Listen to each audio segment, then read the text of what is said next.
the Office of the Ombudsman is following a timeline. So paano po niya nasabi na on December 5th? Ano na yun? Anong date po ba yun? Ito po yung nakakatakot, Mr. President.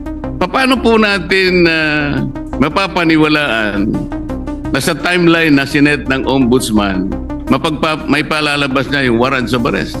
Eto na naman si Mr. Always Angry Peluca, Rodante Marcoleta, na umaming natatakot daw sa timeline ni Ombudsman Boying Remulla tungkol sa mga paparating na warrant of arrest laban sa mga personalidad na sangkot sa flood control scandal.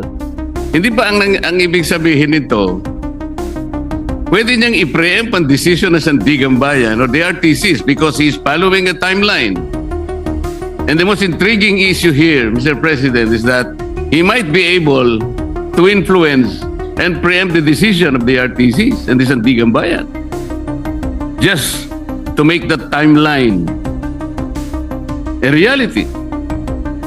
This is a very dangerous proposition, Mr. President. Sa interview sa media, dumepensa naman si Remulla na sumasagot lang daw siya sa tanong ng mga reporters at moving forward, susubukan niyang maging more conservative tungkol sa issue ng warrant of arrest at iba pa. Kasi ako naman kasi I just respond to questions.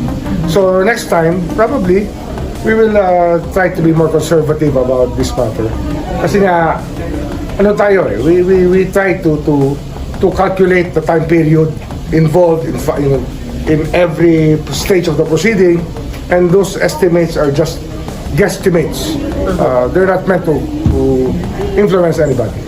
Matatandaang si Marcoleta mismo ang nag-endorse kina Curly at Sara Diskaya sa DOJ para maging state witnesses, at kamakailan lang siya rin ang pinagsasubmit ng paliwanag ng COMELEC dahil sa mga discrepancy sa kanyang sose. But Mr. President, hindi naman po, dahil alam naman ho natin ang Sandigan ay under the ambit of the judiciary.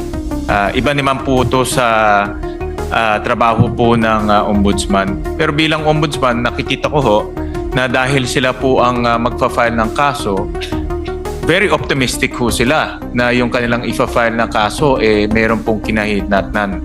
Kung magpapatuloy ang investigasyon, malamang ay haharap si Marcoleta sa patong-patong na kaso kaugnay ng umano'y hindi niya pagdeklara ng campaign donations